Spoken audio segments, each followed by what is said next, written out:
मुंबई तक brought to you by Badekar group.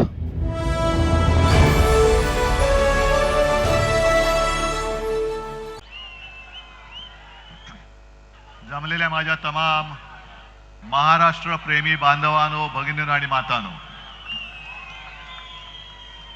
तुमच्या लक्षात आलं असेल की मी भाषणाची सुरुवात थोडीशी बदलले, कारण ही निवडणूक जी आहे, ही लढाई जी आहे ती महाराष्ट्र प्रेमी आणि महाराष्ट्राचे लुटारू यांच्यामध्ये आहे। तुम्ही कोणाच्या बाजूने आहात?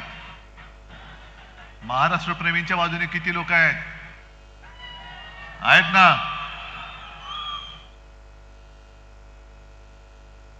लोकसभेच्या वेळेला आलो होतो, असंच सगळं भरलं होतं, पण दुर्दैवाने पराभव झाला। कसा झाला, का झाला, याचं उत्तर हे कोणी द्यायचं आणि कोणाला द्यायचं? मी प्रामाणिकपणाने काही प्रश्न तुम्हाला विचारतोय की जे सरकार माझ्या नेतृत्वाखाली 2.5 वर्ष महाराष्ट्रामध्ये होतं, त्याचा कारभार तुम्हाला आवडला नव्हता म्हणून लोकसभेत आपला पराभव झाला का? माझं नेतृत्व तुम्हाला मान्य नाहीये का? नसेल तर नाही सांगा, मी खुला कारभार आहे माझा। मला मोदी आणि शहा घरी नाही बसू शकत। ज्या दिवशी तुम्ही मला सांगाल की उद्धव आता बस झालं, घरी बस, त्यावेळेला मी क्षणार्धात घरी बसेन। पण जोपर्यंत तुम्ही मला सांगताय की उद्धवजी तुम्ही लढा, मग कोणी माझ्या वाटेमध्ये येऊ दे, मी तुमच्यासाठी प्राण गेला तरी 72 पण लढून जिंकून दाखवल्याशिवाय राहणार नाही। हे तुम्ही ठरवायचे। अनेक जण मला विचारतात की ही निवडणूक तुमच्या अस्तित्वाची आहे का? म्हटलं, माझं अस्तित्व हे माझ्या मायबाप, माता भगिनी आणि जनतेच्या बांधवांच्या हातामध्ये। जे शिवसेना प्रमुखांनी मला सांगितलं आणि अनेकदा जाहीर सभेत ते बोलले की जोपर्यंत तुम्ही शिवसैनिक आहात तोपर्यंत मी शिवसेना प्रमुख आहे, असं बाळासाहेब सांगायचे। आणि हीच भावना माझी आहे, कारण आज माझ्या हातामध्ये काही नाहीये, तरी देखील तुम्ही मोठ्या संख्येने आलात, याबद्दल तुम्हाला खरंच मनापासून धन्यवाद देतोय। आणि मी काहीतरी तुम्हाला देऊ इच्छितोय। ती देण्याची ताकद ही जोपर्यंत तुम्ही माझ्या हातात देत नाही तोपर्यंत या सभेला काही अर्थ नाही। आज हे सगळे उमेदवार आपले आहेत महाविकास आघाडीचे। कोणाच्या हातामध्ये मशाल आहे, कोण हात घेऊन उभा आहे, कुठे तुतारी फुंकणारा मावळा आहे। आम्ही का लढतोय तर महाराष्ट्राचा स्वाभिमान आणि महाराष्ट्राची अस्मिता जी पायदळीत तुडवली जाते तिचं रक्षण करण्यासाठी म्हणून आम्ही लढतो आहोत। आज मोदीजी इकडे येऊन गेले आणि त्यांनी सांगितलं, त्यांचा बाकीचा म्हणजे मोदीजी काय बोललेत आणि देवेंद्र काय बोललेत त्यांच्या थापा अंबादासजींनी तुम्हाला सांगितल्या। पण विशेष म्हणजे मोदी साहेब जे बोलले की या जिल्ह्याचं नाव छत्रपती संभाजीनगर केलं, हे मिंद्याचं कौतुक त्यांनी केलं। शिवसेना प्रमुखांचं स्वप्न त्यांनी साकार केलं। पहिल्या प्रथम मोदीजी तुम्हाला सांगतो की बाळासाहेब बोलू नका, ते हिंदू हृदय सम्राट आहेत, होते आणि राहणार। ते तुमचे वर्गमित्र नव्हते, पण त्यांच्या आठवणीसाठी सांगतो की छत्रपती संभाजीनगर ह्या संपूर्ण जिल्ह्याचं नामकरण हे मी मुख्यमंत्री म्हणून माझ्या शेवटच्या कॅबिनेटच्या बैठकीत केलेलं आहे। ज्या वेळेला तुम्ही माझे गद्दार चोरून सुरतला ढोकळा खायला नेले होते, तेव्हा मी मुंबईमध्ये मंत्रालयात बसून या जिल्ह्याचं नाव छत्रपती संभाजीनगर हे करून दाखवलं। बरं, हे तर ठीक आहे, जर मोदीजींचं म्हणणं असं असेल की छत्रपती संभाजीनगर हे नाव त्यांनी केलं, तर मग मला सांगा छत्रपती संभाजीनगर आहे कुठे? कुठे आलं हे? कारण जर का आपण मतदारसंघावरती लक्ष दिलं, लोकसभा मतदारसंघ औरंगाबाद पूर्व, औरंगाबाद पश्चिम आणि औरंगाबाद मध्य, मग संभाजीनगर मोदीजी आहे कुठे? ज्या तत्परतेने तुमचा जो नोकर निवडणूक आयोग त्याने माझ्या पक्षाचं नाव चोरून दरोडेखोरांना दिलं, ती तत्परता अजून तुमचा नोकर निवडणूक आयोग माझ्या जिल्ह्याचं नाव छत्रपती संभाजीनगर करायला का तयार नाहीये? का नामांतर झालेलं नाही अजून? म्हणजे तुम्ही केलेलंच नाही आहात, अजूनही मतपत्रिकेवरती किंवा मतदारसंघाच्या यादीत याचं नाव औरंगाबाद आहे. मग मोदीजी तुम्ही आज नेमकं कुठे येऊन गेलात? औरंगाबाद पूर्व मध्ये आला होतात की संभाजीनगर पूर्व मध्ये आला होतात? पट्टे तुम्हाला? बाळासाहेबांचं स्वप्न यांनी म्हणजे त्या दाढीवाल्यांनी पूर्ण केलं म्हणतायत. ठीक आहे, क्षणभर मानलं. मग हिंदू हृदय सम्राट बाळासाहेबांचं स्वप्न काय नवाज शरीफचा वाढदिवसाचा केक खाणं हे सुद्धा होतं का? जो तुम्ही जाऊन खाऊन आलात न बोलवता? की कधीतरी एकदा मी पाकिस्तानच्या पंतप्रधान पदाच्या वाढदिवसाचा केक खाऊन येईन, हे माझं स्वप्न आहे, असं काय तुम्हाला सांगितलं होतं? मग का गेला होतात पाकिस्तानात? बरं, महाराष्ट्रामधले उद्योग लुटून तुम्ही जे काय गुजरातला नेले आणि नेता आहात, हे शिवसेना प्रमुखांचं स्वप्न होतं का, जे मिंद्यांनी पूर्ण केलं? मी मुख्यमंत्री असताना आणि आपलं महाविकास आघाडीचं सरकार असताना याच संभाजीनगरमध्ये मेडिकल डिव्हाइस पार्क आणत होतो. कुठे गेला तो मेडिकल डिव्हाइस पार्क? कुठे?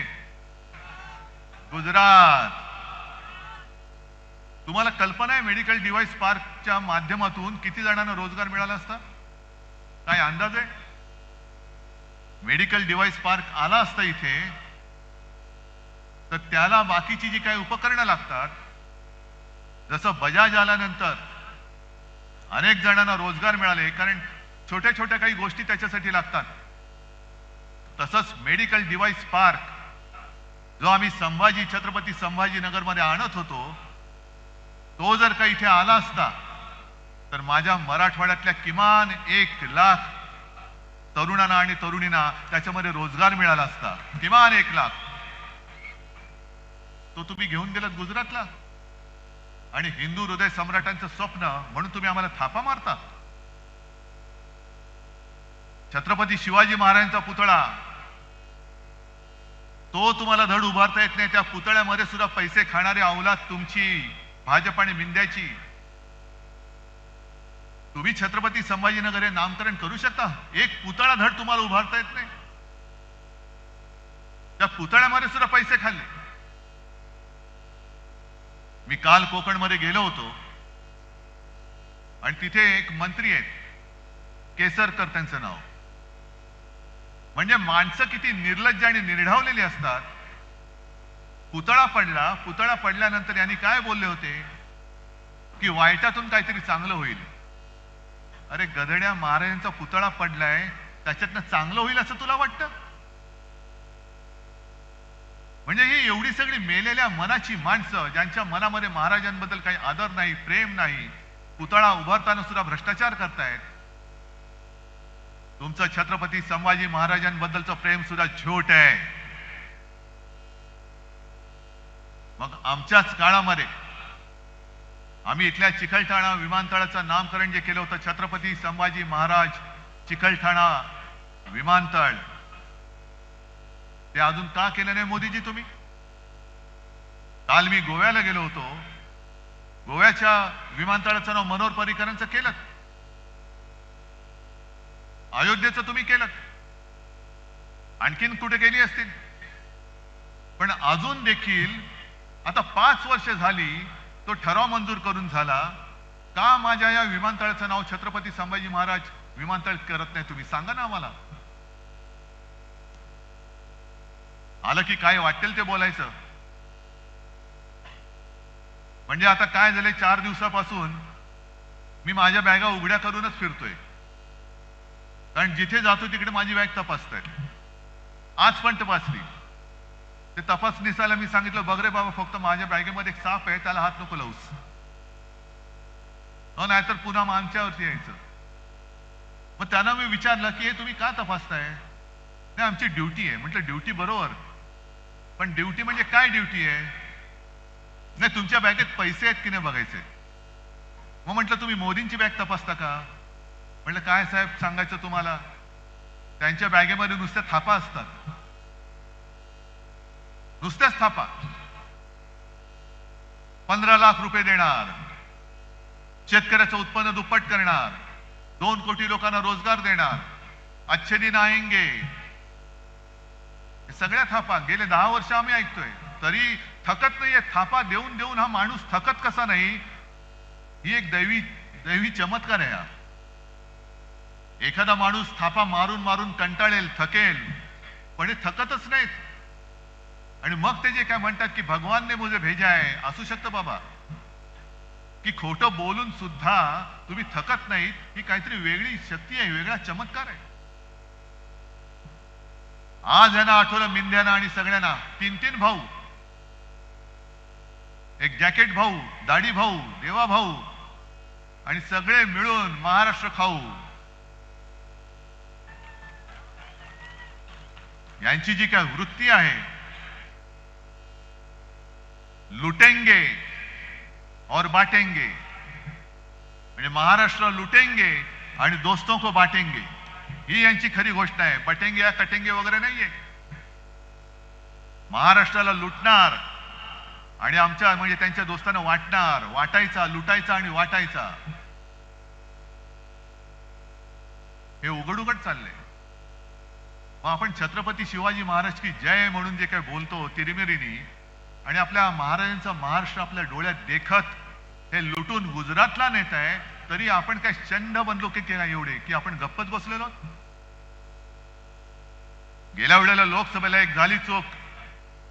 अरे काहीतरी बरोबरी करायची होती.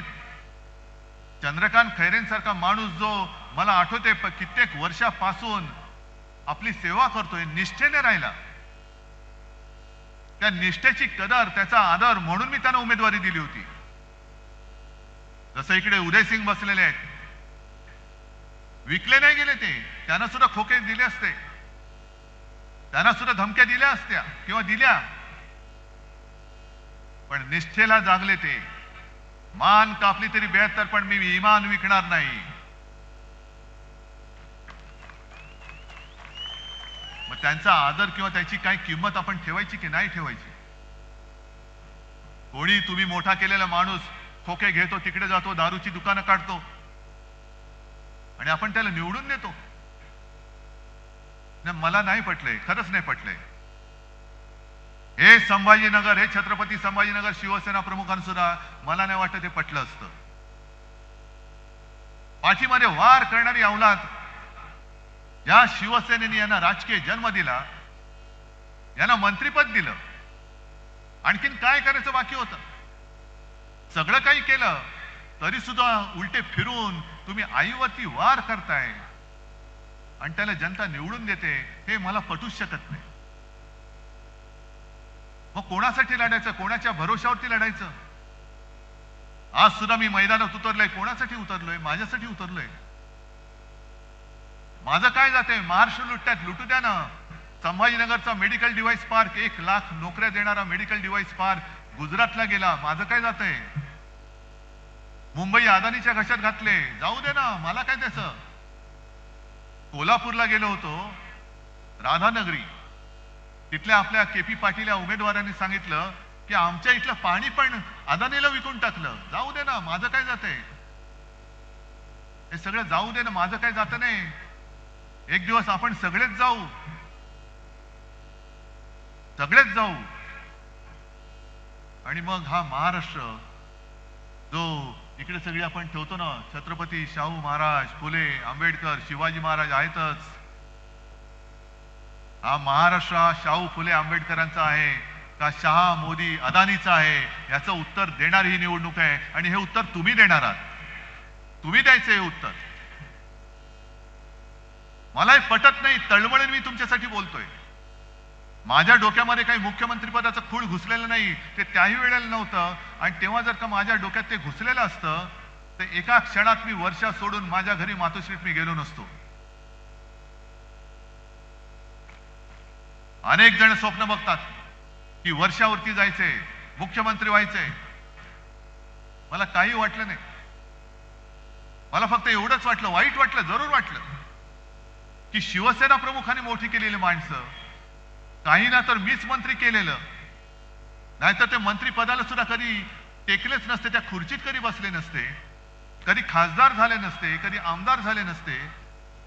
अशा लोकांना मी केवळ आणि केवळ शिवसेना प्रमुखांची जी पुण्याई माझ्या पाठीशी उभी आहे त्या जोरावरती आमदार, खासदार आणि मंत्री केलं. त्यांनी वार करावा माझ्यावरती, मला त्याचं वाईट वाटतंय. मुख्यमंत्रीपद हे सोडून द्या. आणि अशी माणसं माझ्यावरती अविश्वास दाखवत आहेत, हेच मला पटलं नाही. अरे शत्रूने अविश्वास दाखवला तर मी समजू शकतो, पण माझ्याच माणसांनी, जी माझ्या बरोबर घरामध्ये येणारी आमच्या कुटुंबियांसारखी माणसं, ही माझ्यावरती अविश्वास दाखवणार नको. मला तुमच्या मनात मी नाहीये ना. मी सोडलं, वर्ष सोडून दिलं आणि मला करोना झाला होता तरी देखील मी मातोश्रीवरती गेलो. काही फरक पडला नाही मला. उलट वर्षापेक्षा मला मातोश्रीमध्ये छान शांत झोप लागते, कारण माझं आहे ते, माझ्या हक्काचं आहे. या मातोश्रीने यांना सगळं काही दिलं, त्या मातोश्रीमध्ये मी परत गेलो. मी माझ्यासाठी लढत नाहीये, मी तुमच्यासाठी लढतोय. अनेक गोष्टी मी या वचननामा घेऊनच फिरतोय आणि त्याच्यावरती मी लिहिलंय. हे जे लिहिलंय हे असंच ठेवू का बदलू, हे तुम्ही सांगायचंय. मी या कव्हरवरती लिहिलंय कुटुंब प्रमुखाचा वचननामा. हे तुम्हाला मान्य आहे की नाही? कारण करोनाच्या काळामध्ये जे तुम्ही सहकार्य केलं म्हणून आणि म्हणून महाराष्ट्र वाचला. त्या सगळ्या काळामध्ये देशभरामध्ये आपला महाराष्ट्र करोना काळात जनतेची काळजी घेणारा नंबर 1 होता. मुख्यमंत्री म्हणून माझं नाव जरूर यायचं. जगात कौतुक झालं, पण हे कौतुक माझं नव्हतं, हे कौतुक तुमचं होतं. आणि जगाने कौतुक केलं आणि जर माझ्या घरच्यांनी नाही केलं तर मला जगाचं कौतुक हे कवडी मोल आहे, मला घरच्यांचं कौतुक हे सोन्यापेक्षा जास्त भारी आहे माझं. आणि या वचननाम्यामध्ये मी जी काय वचनं दिलेत, पहिलं म्हणजे महाराष्ट्र हा माझा, आपला महाराष्ट्र हा स्वावलंबी महाराष्ट्र आणि सर्वोत्तम महाराष्ट्र करायचा आहे. मी जिथे जिथे जातोय तिथे तिथे शेतकरी त्रासलेत. सोयाबीनचा शेतकरी त्रासलाय, कापूस पिकवणारा त्रासलेला आहे. सोयाबीनला भाव नाही, कापसाला भाव नाही, गद्दाराला भाव आहे 50 खोके, पण सोयाबीनला भाव नाही. मी मराठवाड्यातल्या, विदर्भातल्या आणि महाराष्ट्रातल्या सर्व सोयाबीन पिकवणाऱ्या शेतकऱ्यांना आज सांगतोय की अजिबात तुम्ही निराश होऊ नका, घाई गडबड करू नका. पडलेल्या भावामध्ये सोयाबीन विकू नका. आपलं सरकार येतंय, आपलं सरकार आणा. मी तुम्हाला हमी भाव देतो. जो त्यावेळेला 6000 दिला होता त्याही पेक्षा जास्त देण्याचं वचन मी तुम्हाला देतोय. पण तसं तरी काहीतरी सोयाबीन विकून टाकायचं. 3000 विकतोय, 2000 विकतोय. मग आपलं सरकार आल्यानंतर सगळे व्यापारी तुमच्याकडनं 3000 घेतलेलं सोयाबीन हे सरकारला 6-7 हजारात विकतील. त्याच्यामुळे जरा थांबा, घाई गडबड करू नका. पहिले सरकार आणा, मी घेतो हमी तुमची. आणायलाच लागेल तुम्हाला. आणि हे मी करून दाखवले. 2 लाखापर्यंत पीक कर्ज मुक्त मी केलं होतं की नव्हतं? आणि या गद्दारांनी गद्दारी करून सरकार पाडलं नसतं तर 5व्या वर्षी माझ्या मनामध्ये पुन्हा एकदा शेतकऱ्याला कर्जमुक्त करायचं नक्कीच होतं. मी करून दाखवलं असतं. ठीक आहे, पुन्हा आपलं सरकार येतंय. हे सरकार आल्यानंतर पुन्हा माझ्या शेतकऱ्याला मी कर्जमुक्त करून दाखवेन. आणि जेव्हा आपण फिरत असतो तेव्हा काही काही गोष्टी घडत असतात, त्या नुसत्या बघून किंवा ऐकून सोडून द्यायच्या नसतात. मी 1-2 महिन्यापूर्वी आलो होतो, मला वाटतं आपल्या कोणाच्या प्रवेशाला, अंबादास, हा तुमच्या प्रवेशाला आलो होतो. आणि तिकडने येताना एका शेतात थांबलो. शेतात थांबले, मी आलो म्हटल्यानंतर शेतकरी सगळे धावत आले, पाया पडायला लागले की उद्धवजी तुम्ही आमचे देव आहात, तुम्ही आमचं कर्ज माफ केलं. म्हटलं बाबा मी देव नाही, मी माणूस आहे. उलट तुम्ही देव आहात, कारण तुम्ही आम्हाला अन्न देता. आणि मग तिकडे काही शेतमजूर महिला त्यांचं काम करत होत्या. मी गेलो, त्यांच्याशी बोलायला लागलो. म्हटलं काय ताई बरं आहे का? ती बिचारी काम करत होती. हा बरं आहे. म्हटलं आता 1500 रुपये मिळतात, आनंद आहे ना? तिने माझ्याकडे बघितलं, मला म्हणाली 1500 रुपयामध्ये घर चालतोय वय? हे बघ म्हणे, माझ्या बाजूला पोर आहे माझं, याला शाळेत टाकायचंय, फी कुठून आणू? 1500 रुपयामध्ये शाळेत ऍडमिशन नाही मिळत. माझ्याकडे काही शब्द नव्हते, पण समाधान मला एका गोष्टीचं वाटतं की अंबादास आणि दुसरे कोणी ती जबाबदारी कोणी घेतली? तालुका प्रमुख भालेकर, आनंद भालेकर तालुका प्रमुख यांनी सांगितलं की साहेब काळजी करू नका, याची ऍडमिशन मी करून देतो. आणि त्यांनी ऍडमिशन करून दिली. मग दुसऱ्या वेळेला मी जेव्हा आलो तेव्हा विमानतळावरती तीच माझी बहीण छान साडी वगैरे नेसून मुलाला घेऊन आली पाया पडायला की साहेब तुमच्यामुळे याची ऍडमिशन झाली. म्हटलं ताई मी कोणी नाहीये, बघ ह्या दादाने ऍडमिशन केलेली आहे. पण ठीक आहे, एका मुलाची मी करू शकलो. अनेक मुलं अशी आहेत ज्यांना शिकायचंय पण शिकता येत नाही, कारण फी भरायला पैसेच नाहीयेत. अगदी स्वतः शिवसेना प्रमुखांना सुद्धा 7वी मध्ये शाळा सोडायला लागली होती, कारण फी भरायला पैसे नव्हते. माझ्या आजोबांना सुद्धा शाळा सोडायला लागली होती, कारण फी भरायला पैसे नव्हते. शिकायचं होतं पण शिकू शकत नाही, पैसे नाहीयेत. मग माझ्या आजोबांना आलेला अनुभव, माझ्या वडिलांना आलेला अनुभव, मी सुदैवी आहे कारण मी शिकू शकलो. पण त्या अजूनही शेतकऱ्याच्या मुलांना शिकता येत नाही. म्हणून मी ठरवलं की जसं मुलींना मोफत शिक्षण आहे, तसंच माझ्या महाराष्ट्रात जन्मलेल्या प्रत्येक मुलाला मी मोफत शिक्षण देणार आहे. शिका, मोठे व्हा. अरे महाराष्ट्राचं भविष्य तुम्ही आहात. मोदी, शाह आणि हे गद्दार हे महाराष्ट्राचं भविष्य घडवू शकत नाही, हे बिघडवू शकतात. पण महाराष्ट्राचं भविष्य ही माझी आत्ताची छोटी छोटी मुलं आहेत, छोट्या छोट्या मुली आहेत. आणि मुलींना सुद्धा सुरक्षित शाळा मी देणार. प्रत्येक शाळेमध्ये जी मुलींची शाळा असेल तिथे त्या मुलींना स्वच्छतालयामध्ये जाण्यासाठी सुद्धा बरोबर एक महिला कर्मचारी असलीच पाहिजे. हा माझा दंडक आणि माझा कायदा असेल, कारण ते शाळेमध्ये अत्याचार होतोय. कुठे मोदीजी, शहा, काय तुमच्या राज्यामध्ये नेमकं आहे काय? मणिपूरमध्ये आज देखील महिला अत्याचार होत आहेत महिलांवरती. गेल्या आठवड्यामध्ये सुद्धा एका 31 वर्षीय आदिवासी महिलेवरती, जी 3 मुलांची आई, घरामध्ये घुसली लोक, अत्याचार केला आणि तिला जिवंत जाळून टाकलं. आणि मोदी बाबा इकडे येऊन महाराष्ट्रामध्ये प्रचार करत होते, तेव्हा अमित शहा इकडे येऊन महाराष्ट्रामध्ये प्रचार करत होते. लाज वाटली पाहिजे आम्हाला की देशाचा कारभार सोडून महाराष्ट्र जिंकण्यासाठी पंतप्रधान म्हणून नव्हे तर भाजपाचे स्टार प्रचारक म्हणून इकडे फिरतात आणि मतं मागतायत. हा जो काही एक जो आक्षेप आहे तो माझा हा आहे. माझी बॅग तपासली, तपासा, पण मोदींची सुद्धा बॅग तपासली गेलीच पाहिजे. का नाही तपासायची? माझं हेलिकॉप्टर अडवा, पण एखाद्या वेळेला आमच्यासाठी मोदींचं विमान का नाही तुम्ही अडवू शकत? आज जशी माझ्याकडे इकडे जनता जमलेली आहे, मोदींसाठी पण जमली असेल. भाड्याने आणली असेल नसेल मला माहिती नाही, पण असेल. पण आमचं पण ऐकायला लोक येतात ना, थांबतात तासनतास. संध्याकाळची सभा असली तरी दुपारी 2 वाजल्यापासून लोक येऊन थांबतात. जेवण नाही, खाणं नाही, पिणं नाही, ताण भूक काही नाही, तरी सुद्धा लोक येऊन माझ्यासाठी थांबतायत. मोदीजी, हे भाग्य, हे नशीब, हे माझ्या वडिलांच्या पुण्याईमुळे मला लाभलेले आहे.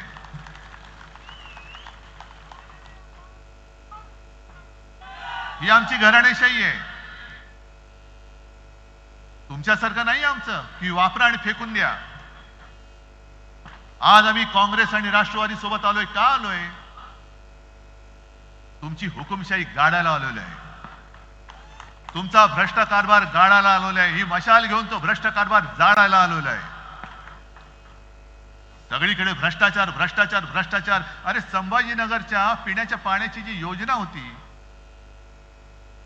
मी मुख्यमंत्री असताना मला जेव्हा कळलं की महापालिकेकडे पैसे नाहीत, मी तात्काळ ती योजना सरकारकडे घेऊन सरकारकडनं मी तुम्हाला करून देत होतो. छत्रपती संभाजीनगर या शहराची पाणी योजना ती कितीची होती? 1700 कोटी. आता किती झाली? 2800 कोटी. तरी सुद्धा झाले.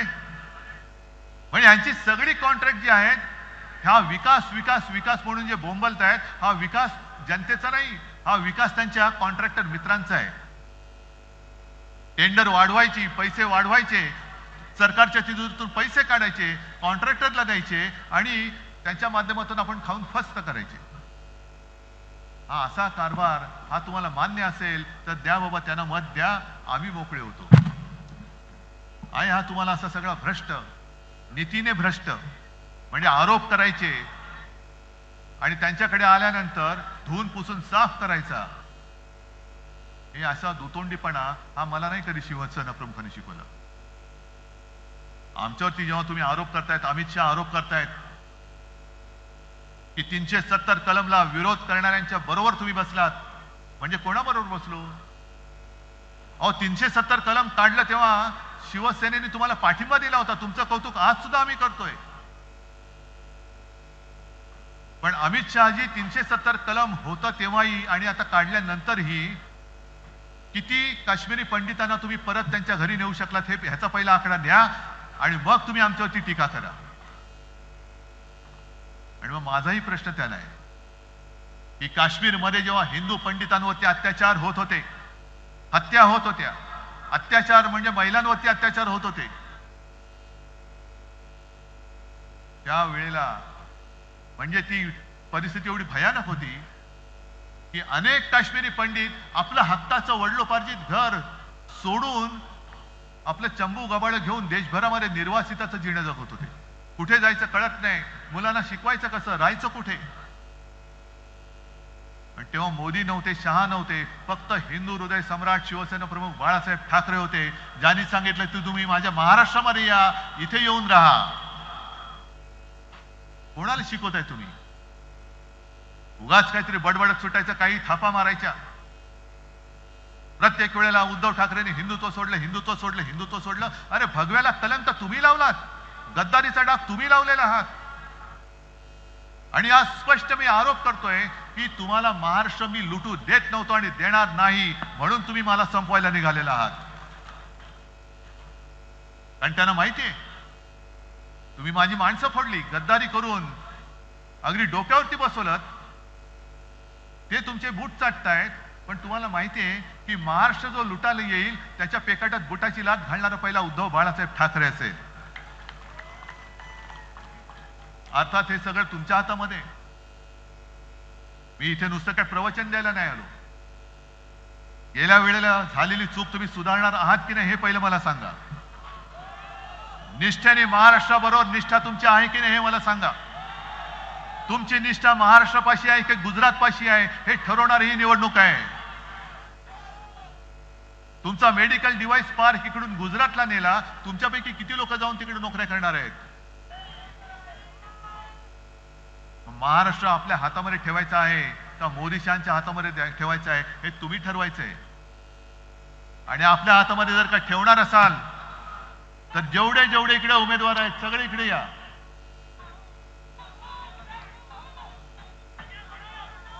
हे सगळे उमेदवार, या सगळ्यांच्या विजयाची जबाबदारी मी तुमच्यावरती देतोय. आहे हिम्मत? देताय वचन? आणि त्या दोघांना, मोदी शहा आणि त्यांच्या या चेला चपाट्यांना, मिंदेना, अजित पवार आणि देवेंद्र फडणवीसांना दाखवून द्या की महाराष्ट्र हा गांडुळाची पैदास करणारा प्रदेश नाहीये.